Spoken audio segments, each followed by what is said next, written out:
Hai semuanya. Berjumpa lagi bareng Mimin Ara di sini. Ara ucapin terima kasih banyak ya atas support dan kesetiaannya sampai sejauh ini. Dan Ara tidak akan bosan-bosan minum pil tingkat dewa agar kembali kerja membawakan episode-episode berikutnya dari BTTH Keabadian Kaisar. Pokoknya jangan bosan-bosan untuk mengikuti kelanjutannya. Kalau tidak, Ara akan membuat kalian tidak bisa tertawa atau menangis.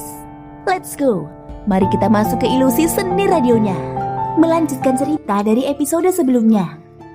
Di episode sebelumnya, Xiaoyan telah kembali ke dunia nyata. Namun ia dibuat bingung karena kakak-kakak seniornya menghilang. Wanita yang menyerupai Yuyan pun menghampiri Xiaoyan. Ternyata semua ini pengaturan yang telah dibuat wanita itu. Pada saat ini Xiaoyan segera menatap kakak seniornya satu persatu dan ia menghela nafas lega. Xiaoyan yang baru saja sedikit santai, tiba-tiba merasa lengan bajunya kosong. Dan dia tiba-tiba mengangkat kepalanya. Sial, seru Xiaoyan. Apa yang telah terjadi? Wanita yang mirip Yuyan itu bertanya. Tahanan roh menghilang. Alis Xiaoyan saat ini berkerut. Dan dia tampak sangat cemas. Maksudmu monster besar bermata biru itu? Ucap wanita yang menyerupai Yuyan itu. Xiaoyan menatapnya dan mengangguk. Kupikir kamu memberikannya. Tapi kamu tidak terlihat segan. Dan kamu tampak bahagia. Dia mengikuti dewa perang. Ketika Xiaoyan mendengar ini, dia tercengang. Tetapi menurut pemahamannya, tahanan roh pasti sudah berkompromi. Ini merepotkan. Mustahil bagi Taisu untuk tidak mengenali tahanan roh. Dengan kemampuannya, jika Taisu menggunakannya, dia mungkin tidak akan peduli dengan hidup dan mati tahanan roh. Karena Taisu juga pandai dalam seni menahan diri. Begitu dia mengetahui bahwa tahanan roh memiliki kemampuan seperti itu, dia tidak akan memudahkannya.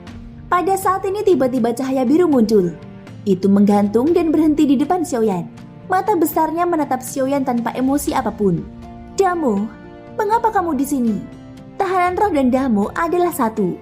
Nyatanya tahanan roh yang melindunginya ternyata sengaja meninggalkan Damu sebelum pergi. Damu tertegun untuk waktu yang lama.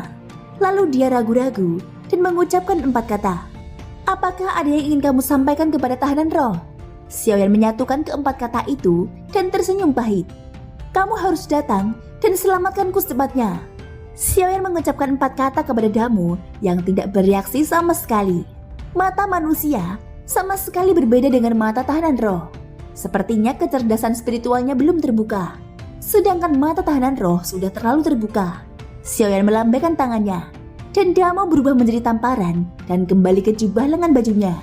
Bukankah ini yang kuberikan padamu? Ia benar-benar bisa berbicara. Wanita itu berkata dengan heran. Seolah Damu belum pernah berbicara di tangan wanita itu. Hal kecil, kamu belum mengembangkan kecerdasan spiritualmu. Kamu harus mengembangkannya. Ucap Xiaoyan sambil tersenyum. Ngomong-ngomong, kamu bukan Yuyan kan? Xiaoyan memandang wanita di depannya dan merasa sangat aneh. Dia tampak persis seperti Yuyan. Tapi dia bukan Yuyan karena suaranya juga tidak mirip. Kaki gioknya yang telanjang, putih, dan lembut memiliki bel tali merah kecil yang diikatkan di pergelangan kakinya, yang berdering lembut. Kalau begitu, mari kita bertemu secara formal. Kamu Jiu kan? Xiaoyan terkejut dengan pembukaan ini.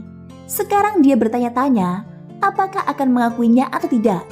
Apakah kamu nomor 4? Sekarang setelah terungkap, menyembunyikannya tidak ada gunanya. Jadi lebih baik mengakuinya secara terbuka.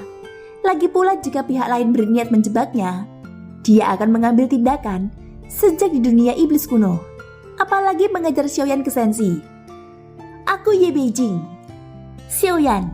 Keduanya bertukar nama. Dan Xiaoyan dengan sopan mengulurkan telapak tangannya. Tetapi ketika menyentuh telapak tangan Ye Beijing, kulit yang lembut dan lembab membuat Xiaoyan segera menarik telapak tangannya. Jadi, kalian semua tahu identitas asli semua orang? Xiaoyan mau tidak mau bertanya dengan rasa ingin tahu. Ada terlalu banyak misteri tentang alam dewa kekacauan. Mungkin Xiaoyan bisa menemukan jawabannya dengan Ye Beijing. Aku tahu beberapa, dan aku adalah salah satunya. Jawab Ye Beijing. Xiaoyan ingin terus bertanya, tapi Ye Beijing menyela Xiaoyan. Dia mencondongkan tubuh ke depan sedikit dan tampak seperti hendak mencium Xiaoyan, yang membuat Xiaoyan langsung membeku. Angin harum bertiup di pipinya, dan angin harum berhenti di dekat telinga Xiaoyan dan berbicara dengan lembut. Sebaiknya kita merahasiakan hal-hal di sana. Kalau tidak, semuanya akan terbongkar. Ye Beijing berbisik. Xiaoyan segera terdiam dan mengangguk dengan bijaksana. "Ayo keluar dari sini dulu," ucap Xiaoyan. "Apakah kamu akan mengantarku pulang?" Wajah cantik Ye Beijing memerah. Pada saat ini kakak-kakak senior di samping semuanya melirik dengan aneh.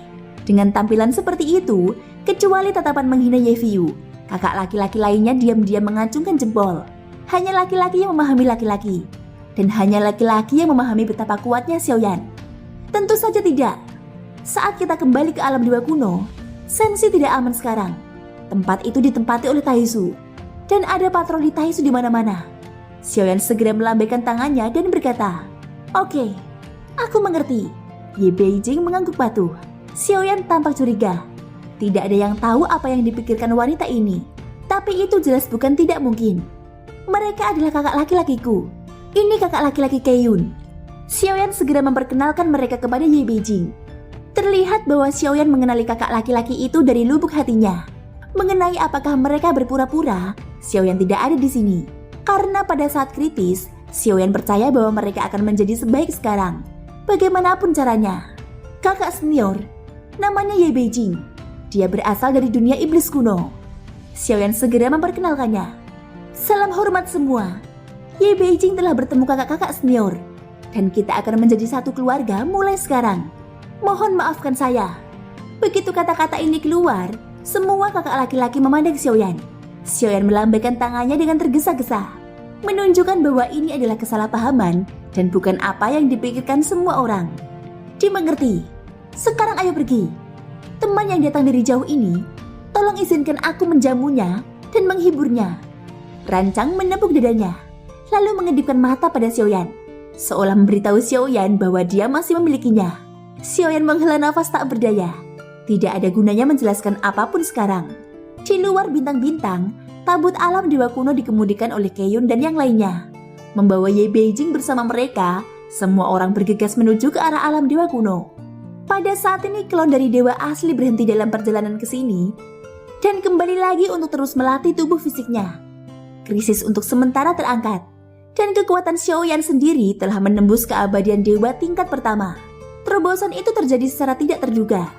Xiaoyan tidak tahu apakah itu terjadi secara alami atau karena Xiaoyan khawatir dan menemukan peluang untuk terobosan. Pada saat itu dia benar-benar takut. Takut melihat kakak laki-lakinya benar-benar mati dalam pertempuran. Sama seperti tim yang tak kenal takut dulu. Xiaoyan tidak ingin melihat adegan ini lagi. Xiaoyan ingin mengambil tindakan, tetapi kekuatannya terlalu rendah. Dalam ketegangan dan kepanikan ini, Xiaoyan menemukan kekuatan aturannya sendiri. Perlindungan dan kebakaran. Xiaoyan telah menguasai aturan kedua kekuatan tersebut. Setelah Nirvana diciptakan, kecuali murka akhir, semua keterampilan bertarung para penguasa lainnya telah ditingkatkan.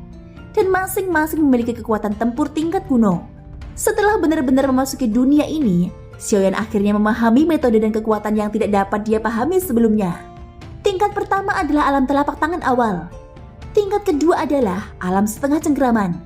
Tingkat ketiga adalah alam 9 sumber. Dan tingkat keempat adalah alam transendensi. Xiaoyan segera memperoleh sistem kultivasi yang lebih rinci dari Ye Beijing. Ini adalah alam keabadian dewa yang terbagi. Xiaoyan tidak dapat memahaminya sebelumnya. Hehehe, kamu yang sangat menawan dan lemah, sungguh luar biasa. Kamu baru saja menembus keabadian dewa. Pada saat ini Ye Beijing memandang Xiaoyan dan tertawa pelan. Tawanya menyenangkan. Tapi saat sampai ke telinga Xiaoyan, itu terdengar agak kasar. Thank you guys sudah mendengarkan ceritaku di episode kali ini sampai akhir. Ikutin terus kelanjutan episode berikutnya ya. Jangan lupa untuk dukung terus channel aku dengan cara subscribe, like, dan komennya. Semoga hari kalian menyenangkan. Sampai jumpa dan bye-bye.